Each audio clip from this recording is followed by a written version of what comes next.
The phone slipped from my hand and hit the floor. For a moment, I just stood there, staring at it like it was a dangerous animal that might bite me again. "Mom, please help me." Those 4 words echoed in my ears, louder than any scream. I bent down slowly, my knees weak, and picked up the phone. My hands were shaking so badly that I had to sit on the edge of the couch to steady myself. The room felt too quiet, too normal. The ticking wall clock suddenly sounded cruel. It was 3:47 p.m. on a Tuesday. My daughter, Emily Parker, never called me at that time. She was usually working, designing marketing layouts or social media graphics for small businesses. If she needed something, she would text first. She always did. But this time, she had called. And her voice didn't sound like my Emily. "Mom," she whispered again, barely breathing.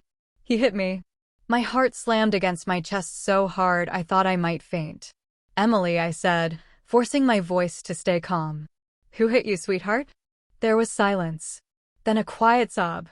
"My father-in-law," she said. "Robert Miller." The name felt heavy in my mouth. "He hit me because I burned the rice," she continued. "He slapped me and pushed me into the wall. And Mark was standing right there." I closed my eyes. "What did Mark do?" I asked, already knowing the answer. "Nothing," she said. "He didn't say anything. He just looked at the floor." The world stopped. The clean laundry I had been folding slipped from my lap onto the carpet. My chest felt tight, like someone had tied a rope around my ribs and pulled hard. "Where are you right now?" I asked. "In the bathroom," Emily whispered. I locked the door. "He's still shouting outside." "I'm scared, Mom." Something ancient woke up inside me in that moment. A force I hadn't felt in years. "Listen to me very carefully," I said, standing up. "Do not open that door for anyone. Not for Robert. Not for Mark. For no one. I am coming right now." "Mom." "I'm coming," I repeated. "You are not alone." I ended the call before she could say anything else. I didn't cry. I didn't scream. I grabbed my keys, my purse, and my coat. I walked out of my house without locking the door. I didn't even turn off the stove.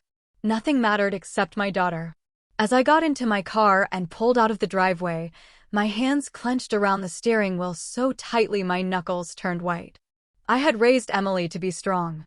But strength should never mean enduring abuse. Who I am. My name is Laura Parker. I am 59 years old. I live in Columbus, Ohio, in a quiet neighborhood with trimmed lawns and polite neighbors who wave, but never really know each other. For 33 years, I worked as a registered nurse at Riverside Methodist Hospital. I have held newborn babies in my hands and watched elderly patients take their final breaths.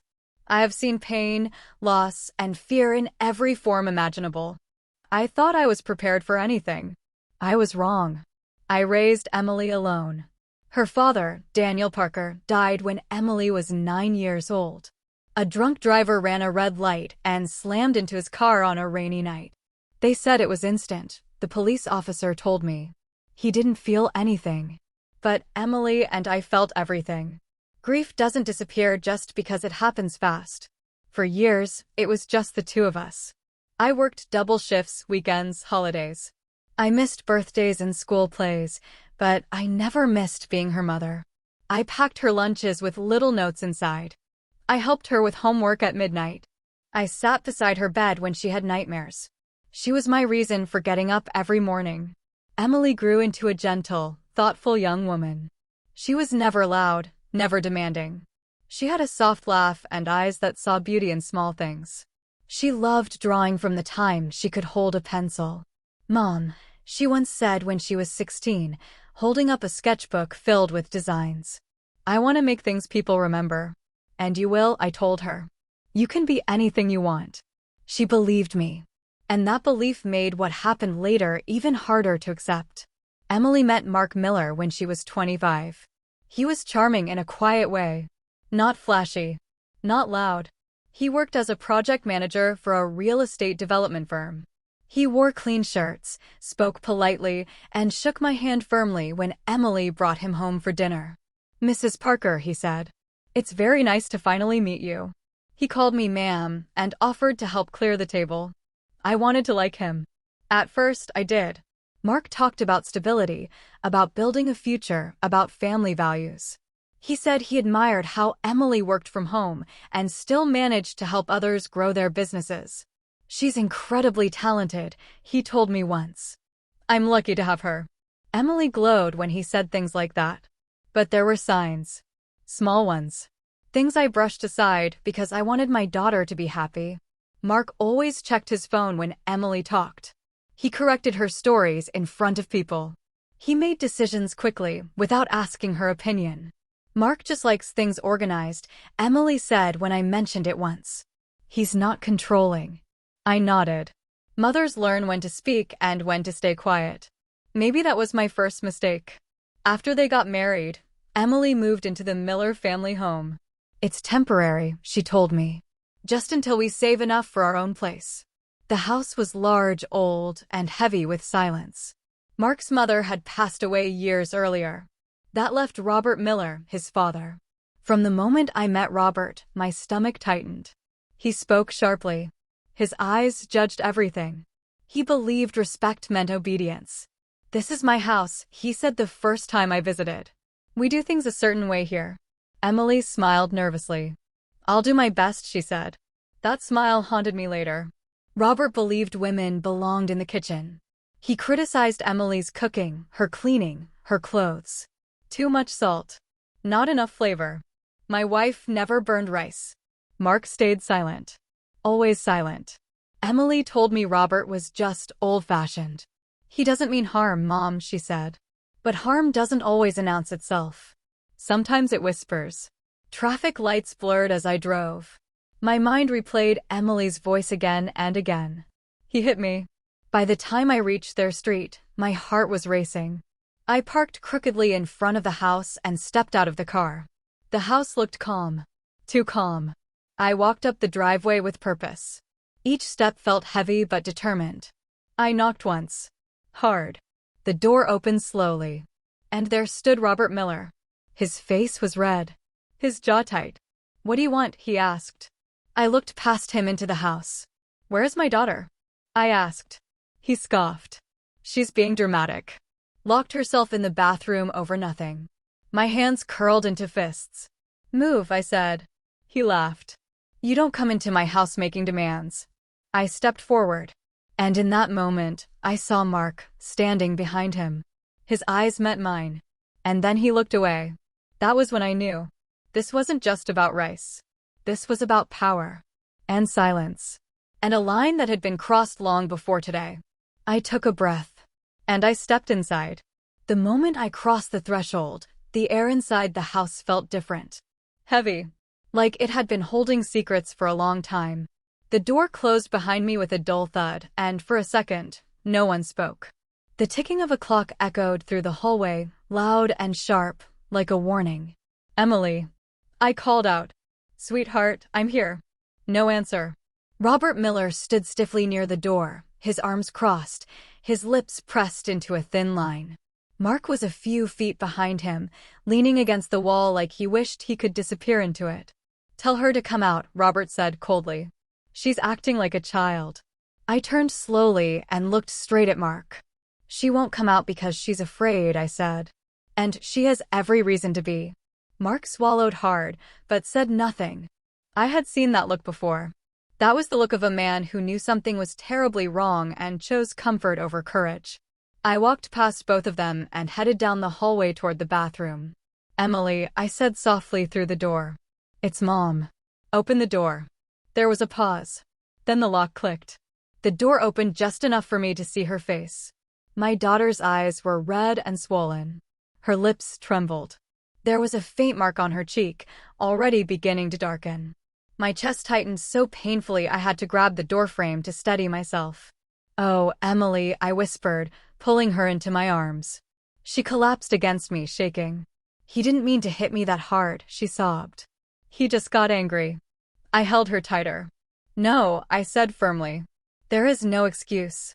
Ever. Robert's voice thundered from behind us. Enough of this nonsense. I turned around slowly, shielding Emily with my body. She burned the rice, he continued. A grown woman who can't cook properly deserves to be corrected. I stared at him, stunned. Corrected? I repeated. You slapped her. You pushed her into a wall. He shrugged. Discipline. That word made something inside me snap. You do not lay a hand on my daughter, I said, my voice low and steady. Not now. Not ever. Mark finally spoke. Mom, Laura, let's all calm down, he said weakly. Dad didn't mean it like that. I looked at him, truly looked at him. And what did you mean when you stayed silent? I asked. He looked away again. That silence told me everything. I took Emily into the living room and sat her down on the couch. I brought her a glass of water and made her sip it slowly. Robert stormed into the kitchen, slamming cabinets. Mark stood near the window, rubbing his hands together. Emily, I said gently. How long has this been going on? She shook her head. It's not always like this, she said quickly. He just gets angry sometimes. How long? I repeated. Her eyes filled with tears again. Since the first month after we moved in, she whispered. My heart broke. He comments on everything, she continued. How I cook. How I clean. How I talk. If I wake up late, he says I'm lazy. If I work too much, he says I'm neglecting my duties. And Mark? I asked quietly. She hesitated. He tells me to ignore it, she said. He says his dad is old and won't change. He says it's easier to stay quiet. I closed my eyes. I had raised my daughter to believe love meant patience. I never taught her that love should hurt. As Emily spoke, memories surfaced. Times when she canceled visits. Times when her voice sounded tired. Times when she laughed too quickly, like she was trying to convince herself she was happy. He didn't hit me before today, she added quickly. He just grabbed my arm once. And shouted. Just. That word again. Abuse often hides behind, just. I reached for her hands and noticed faint bruises on her wrist. My breath caught. What's this? I asked. She pulled her hands away. It was an accident, she said. I bumped into the table. I knew then that fear had already trained her to lie. Robert walked back into the living room, wiping his hands on a towel. Are we done with the drama? He asked. No, I said. We are just beginning. He laughed harshly. You think you can come into my house and tell me how to live? I think I can protect my daughter, I replied. And that's exactly what I'm going to do. Mark stepped forward. Mom, Laura, please, he said. Let's not make this worse. I turned to him sharply. You already did, I said. The moment you chose silence. Emily flinched. Mark, she whispered. Why didn't you stop him? He looked at her, panic in his eyes. He's my father, he said. I didn't want to disrespect him. And what about me? She asked. Am I not your wife? The room went quiet. Robert scoffed. A wife should know her place, he muttered. That was it. I stood up. Emily, I said. Pack a bag. Robert laughed. She's not leaving. She is, I said. Right now. Mark stepped in front of me. You can't just take her, he said. This is our home. I looked him straight in the eye. No, I said calmly. This is not a home. It's a prison. Emily stood up slowly. Mark, she said, her voice shaking. I'm going with my mother. Robert exploded. You ungrateful girl. I stepped between them again. Touch her, I said quietly, and I will call the police. For the first time, Robert hesitated. Emily ran to the bedroom and started packing with trembling hands. I stayed close, watching the door. Every second felt like a countdown. Emily came back with a small suitcase. Mark watched, frozen. Please, he said. Just stay tonight. We can talk. Emily looked at him. Talk, she asked. I talked with my silence. You answered with yours. Those words landed hard. We walked toward the door. Robert said nothing. Mark followed us outside. Emily, he called. I love you. She paused. So did I, she said. But love shouldn't make me afraid. We got into my car. As I drove away, I saw Mark standing alone in the driveway. He looked smaller than I remembered. Emily stayed with me that night. She barely slept. Every noise made her jump. I sat beside her bed until dawn, listening to her breathe. That night, I made a promise to myself. I would not let this be swept under the rug. I would not let silence win again. Because what happens next would change all our lives forever. The sun was already up when Emily finally fell asleep. Her face looked peaceful for the first time since she arrived at my house, but her hands were still clenched into fists, as if even sleep couldn't convince her she was safe. I sat at the kitchen table with a cup of coffee that had long gone cold, staring out the window. I kept thinking the same thing again and again. How did I miss this? Mothers are supposed to know. We notice changes in tone, in posture, in laughter. We sense pain even when our children hide it behind smiles. And yet, my daughter had been living in fear, and I had been living in assumptions. That guilt sat heavy on my chest. At around 9 in the morning, my phone rang. It was Mark. I stared at the screen for a long moment before answering. "Laura," he said, his voice strained. "Can we talk?" "We are talking," I replied. There was a pause. "I didn't sleep all night," he said. Emily leaving like that, it shocked my father. That word again. Shocked. Not sorry. Not ashamed. Shocked. "How is Emily?" he asked. "She's safe," I said. "That's all you need to know." "I want to come over," he said quickly. "I want to explain." I closed my eyes. "Mark," I said, choosing my words carefully. "If you come here, it will not be for explanations. It will be for accountability." Silence filled the line. "I didn't know what to do," he finally said. He's always been like that. Growing up, we learned to stay quiet. "And now you expect my daughter to live the same way?" I asked. He didn't answer. "Give Emily space," I said. "If you truly care about her, you'll respect that." I ended the call. Emily woke up just before noon. She walked into the kitchen slowly, wearing one of my old sweaters.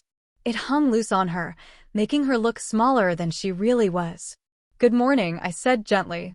She smiled faintly. "Morning, Mom." She sat across from me and wrapped her hands around a mug of tea. "I feel guilty," she admitted suddenly. "For what?" I asked. "For leaving," she said. "For embarrassing Mark. For causing trouble." I reached across the table and took her hands. "Emily," I said firmly. "You did not cause this. Abuse causes this." Her eyes filled with tears. "I keep thinking," she whispered, "what if I had cooked better? What if I hadn't talked back?" That was when fear turned into anger inside me. "Stop," I said softly, but strongly. "That thinking is part of the damage. No meal, no tone of voice, no mistake ever gives someone the right to hurt you." She nodded, but I could see doubt still clinging to her. Healing, I knew, wouldn't happen overnight. That afternoon, the phone rang again. This time, it was a number I didn't recognize. I answered anyway. "This is Robert Miller," a gruff voice said. "We need to talk." I took a deep breath. "No," I replied calmly. "We don't. You took my son's wife out of my house," he said angrily. "She belongs there." My grip tightened on the phone. "She belongs where she is safe," I said. "And she is not coming back." "You're filling her head with nonsense," he snapped. "Families handle their problems privately. Violence is not a family problem," I said. "It's a legal one." There was a sharp intake of breath on the other end. "Are you threatening me?" he demanded. "I'm protecting my daughter," I replied. "Something you should have done with your son." I hung up. My heart was pounding, but I felt strangely steady. For the first time, Robert's power meant nothing. Despite my warning, Mark showed up that evening. I opened the door and stepped outside, closing it behind me. "You shouldn't be here," I said. "I needed to see her," he said. "Please." I crossed my arms. "She's not ready," I said. "And frankly, I don't know if you're either." He looked exhausted. His eyes were red. "I messed up," he admitted. "I see that now." "Seeing it now doesn't erase what happened," I said. "I was raised to believe challenging my father was betrayal," he said. "But watching Emily leave, it broke something in me." I studied his face. "This is bigger than your childhood," I said. "This is about the choices you make now." "I want to fix this," he said. "Then start by standing up to him," I replied. "And until you do, stay away." He nodded slowly. "I understand," he said. He walked back to his car without another word. The next day, Emily received messages. From Mark's aunt. From a cousin. From a neighbor. They had heard something. Robert had complained loudly about being disrespected. And in doing so, He had revealed more than he intended. People began asking questions. Emily showed me her phone with trembling hands. "They know," she said. "Yes," I replied. "And that's okay." She looked scared. "What if they think badly of me?" she asked. "They should think badly of the behavior," I said. "Not the victim." But I understood her fear. Abuse thrives in silence. Exposure feels dangerous at first. That evening, something unexpected happened. Mark's Aunt Susan came to see us. She sat in my living room, her hands folded tightly in her lap. "I wish I had spoken sooner," she said quietly. Emily looked at her in surprise. "Your father-in-law," Susan continued, "was the same with his wife." Emily's eyes widened. "He yelled at her, controlled her, broke her confidence little by little," she said. "We all saw it. We all stayed quiet." My heart sank. "Why?" Emily asked softly. Susan swallowed. "Because it was easier," she said. "And because we told ourselves it wasn't our place." Emily looked down. "So this would have been my life," she whispered. Susan nodded sadly. "Unless you left," she said. Tears streamed down Emily's face. But something else appeared too. Relief. That night, Emily came into my room. "Mom," she said, "what if he comes here?" I sat up immediately. "He won't," I said. "And if he does, we call the police." She nodded. "I feel like everything is changing," she said. "And I'm scared." I pulled her into a hug. "Change is scary," I said. "But staying would have destroyed you." She held on to me tightly. "I don't want to be weak," she whispered. I kissed her hair. "You already chose strength," I said. "The rest will follow." But deep down, I knew something else. Robert Miller would not accept this quietly. And Mark would soon be forced to make a choice that could not be undone. The knock on the door came at 7:12 a.m. 3 sharp knocks. Urgent. Demanding. I was already awake. I hadn't slept much since Emily came home. I walked to the door slowly, every nerve in my body alert. Before I could reach it, Emily appeared behind me. "Mom," she whispered. "What if it's him?" I placed a hand on her shoulder. "Go to the kitchen," I said softly. "Lock the back door. If anything feels wrong, call 911. Her eyes widened, but she nodded and did exactly as I said. I looked through the peephole. It was Mark. Alone. I opened the door just enough to step outside, closing it behind me. "What are you doing here so early?" I asked. He looked pale. His hair was uncombed. His hands were shaking. "He knows," Mark said. "My father knows that," Emily talked. My stomach tightened. "Knows what?" I asked. "That she told you everything," he said. "And that Susan came over." I crossed my arms. "And?" I asked. "He's furious," Mark admitted. "He says you're poisoning her against us." I let out a slow breath. "That sounds like his problem," I said. Mark ran a hand through his hair. "He wants her back," he said. "He says this ends today." Every instinct in me screamed danger. "Did he threaten her?" I asked. Mark hesitated. He said, Mark swallowed, that families who humiliate him regret it. I felt cold. "Mark," I said carefully, "are you here to protect her or persuade her?" His eyes filled with tears. "I don't know anymore," he whispered. That answer told me everything. After Mark left, I locked every door and window. Emily sat at the kitchen table, her fingers wrapped tightly around a mug. "He's not going to stop, is he?" she asked. "No," I said honestly. "Men like him rarely do." She nodded slowly. "What do we do?" she asked. "We document everything," I replied. "And we get help." Her breathing quickened. "You mean the police?" she asked. "Yes," I said. "And a lawyer. And a counselor." She looked terrified. "I don't want to destroy the family," she said. "Emily," I said gently, "you didn't break this family. Violence did." She stared at the table for a long moment. Then she whispered, "Okay." That one word felt like a turning point. That afternoon, Emily received an email. From Robert. Not apologizing. Not asking. Commanding. It said, "Come home. This embarrassment ends now." A wife does not abandon her responsibilities. Emily stared at the screen, her hands shaking. "He still thinks he owns me," she said. I printed the email. "Good," I said. "This is evidence." She looked at me surprised. "You're not afraid?" she asked. "I am," I admitted. "But fear doesn't get to decide anymore." That evening, Mark called again. This time, Emily answered. I sat beside her, close enough to hear his voice. "He's out of control," Mark said. He smashed a plate. "He keeps saying you ruined his name." Emily took a deep breath. "Did you tell him to stop?" she asked. There was silence. "No," he said quietly. Emily closed her eyes. "Then you are still choosing him," she said. "I don't want to," Mark said desperately. "I just don't know how to fight him." "That's the problem," Emily replied. "I've been fighting alone." Her voice was calm, but it carried weight. "I love you," Mark said. "I know," Emily replied. "But love without protection isn't enough." She ended the call. Her hands were steady. Mine were not. The next morning, we went to the police station. Emily's steps were slow, hesitant. I walked beside her. Inside, a female officer listened as Emily told her story. She spoke quietly at first, then stronger, then with clarity. The officer nodded and took notes. "Physical assault," she said. "And ongoing intimidation." Emily swallowed. "Will he be arrested?" she asked. "That depends," the officer said.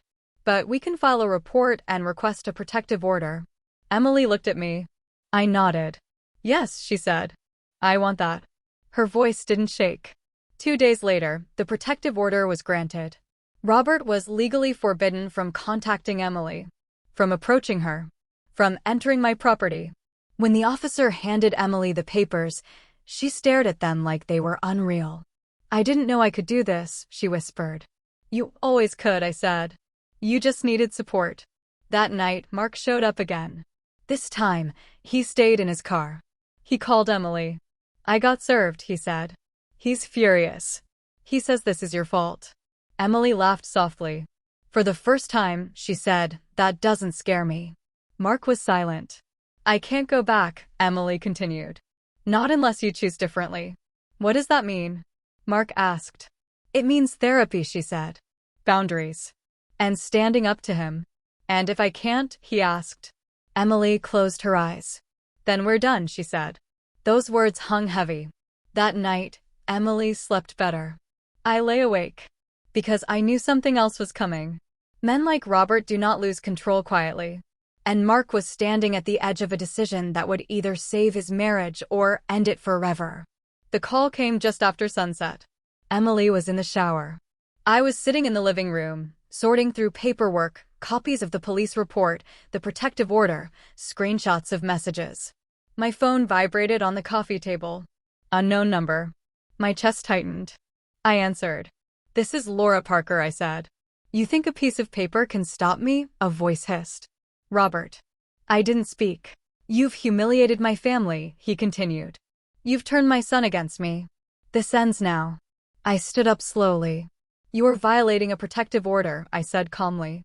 "This call is being recorded." He laughed. "You always think you're smarter," he said. "Tell your daughter to come home, or things will get very unpleasant."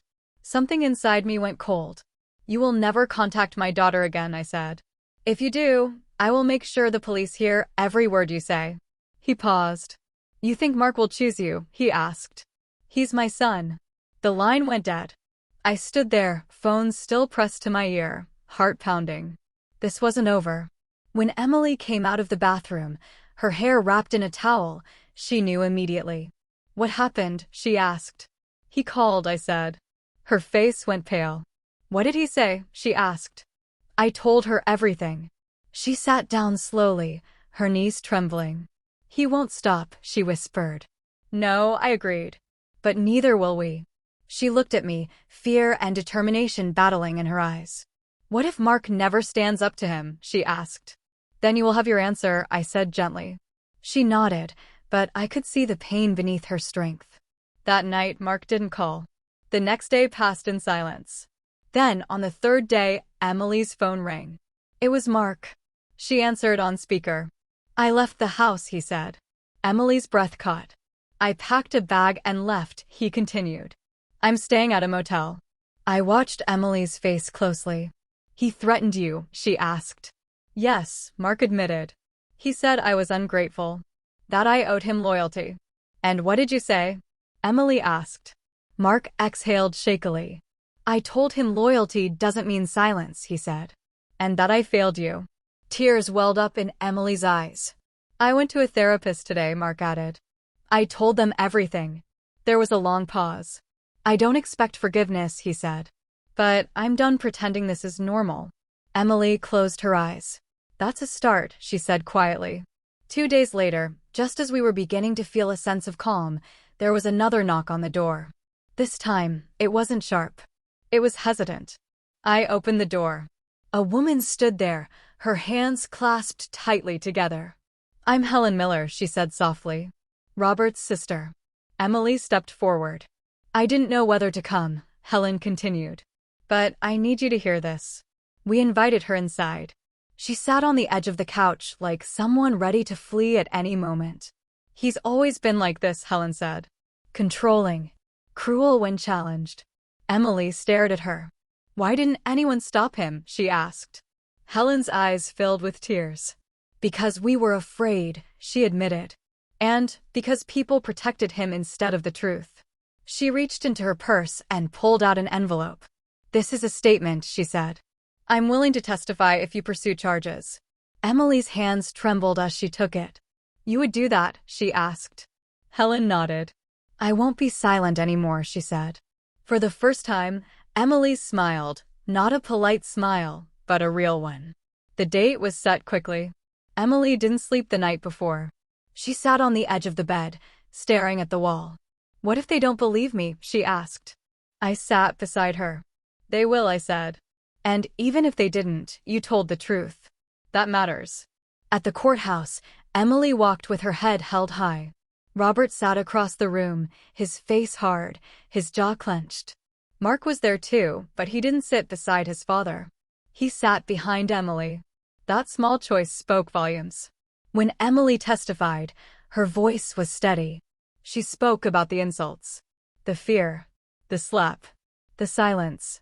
She spoke about burning rice and being treated like she was worthless. The courtroom was silent.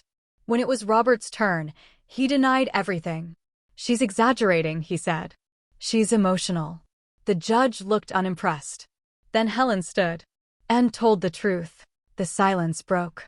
And it could not be put back together. The judge issued a permanent restraining order.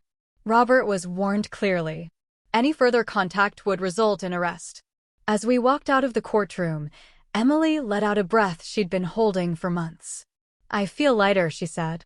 You should, I replied. You reclaimed yourself. Mark approached cautiously. I'm proud of you, he said. Emily looked at him. I'm proud of me too, she said. That night, Emily sat beside me on the porch. I don't know if my marriage will survive this, she said. You don't have to decide tonight, I said. Healing comes first. She nodded. For the first time, she said, I'm choosing myself. I squeezed her hand.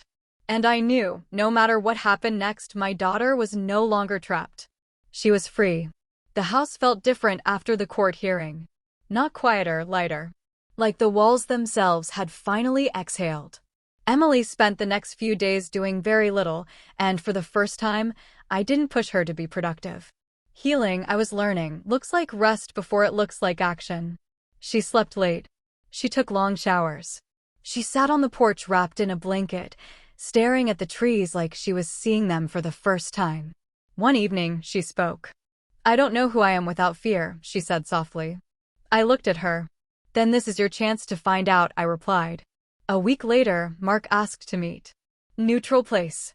Public. Coffee shop. Emily hesitated, then agreed. I sat at a table near the window while they spoke at another. I watched Emily closely. Her posture was different. Straighter. Mark looked smaller than I remembered. I'm in therapy, he told her. Twice a week. I'm glad, Emily replied. I cut contact with my father, he said. Completely. She nodded. That doesn't erase the past, she said. I know, Mark said. But I want to build something new with you. Slowly. Safely. Emily stared into her coffee. I spent months feeling invisible, she said. Do you know what that does to someone? Mark's voice broke. I do now, he said. She looked up at him. I don't need promises, she said. I need proof. I'm willing, he said. She stood. So am I, she said. But on my terms. They agreed to separation. Counseling. Boundaries. No moving back together until Emily felt safe. Mark accepted every condition without argument. That mattered. But trust is rebuilt in steps, not speeches. Emily returned to her design work. She started taking projects again, slowly, carefully. One afternoon, she showed me a logo she had designed. It was bold, confident. This feels like me, she said. I smiled. It always was, I said. You just buried it to survive. A month later, a letter arrived. From Robert. Through a lawyer. An apology. Carefully worded. Cold. Emily read it once and placed it back in the envelope. This isn't for me, she said. And she was right. Some apologies are about consequences, not remorse. 3 months passed. Emily and Mark continued therapy. One night, Emily came into my room. I've decided, she said. About what? I asked. Our marriage, she said. She took a deep breath. I forgive him, she said. But I don't want to stay married. My heart tightened, but I nodded. Forgiveness doesn't mean return, I said. She smiled faintly. I want a life where silence isn't required, she said. And just like that, her future opened. Emily filed for divorce. It was quiet, respectful. Mark didn't fight it. I'll always regret not protecting you sooner, he told her. I hope you learn from it, she replied. She moved into her own apartment. Small, bright, full of light. The first thing she hung on the wall was her own artwork. One evening, months later, Emily cooked rice in her kitchen. It burned slightly. She laughed. No fear. No yelling. Just freedom. She called me. Mom, she said, smiling. I burned the rice. And? I asked. I spent months feeling invisible, she said. Do you know what that does to someone? Mark's voice broke. I do now, he said. She looked up at him. I don't need promises, she said. I need proof. I'm willing, he said. She stood. So am I, she said. But on my terms. They agreed to separation. Counseling. Boundaries. No moving back together until Emily felt safe. Mark accepted every condition without argument. That mattered. But trust is rebuilt in steps, not speeches. Emily returned to her design work. She started taking projects again, slowly, carefully. One afternoon, she showed me a logo she had designed. It was bold, confident. This feels like me, she said. I smiled. It always was, I said. You just buried it to survive. A month later, a letter arrived. From Robert. Through a lawyer. An apology. Carefully worded. Cold. Emily read it once and placed it back in the envelope. This isn't for me, she said. And she was right. Some apologies are about consequences, not remorse. 3 months passed. Emily and Mark continued therapy. One night, Emily came into my room. I've decided, she said. About what? I asked. Our marriage, she said. She took a deep breath. I forgive him, she said. But I don't want to stay married. My heart tightened, but I nodded. Forgiveness doesn't mean return, I said. She smiled faintly. I want a life where silence isn't required, she said. And just like that, her future opened. Emily filed for divorce. It was quiet, respectful. Mark didn't fight it. I'll always regret not protecting you sooner, he told her. I hope you learn from it, she replied. She moved into her own apartment. Small, bright, full of light. The first thing she hung on the wall was her own artwork. One evening, months later, Emily cooked rice in her kitchen. It burned slightly. She laughed. No fear. No yelling. Just freedom. She called me. Mom, she said, smiling. I burned the rice. And? I asked.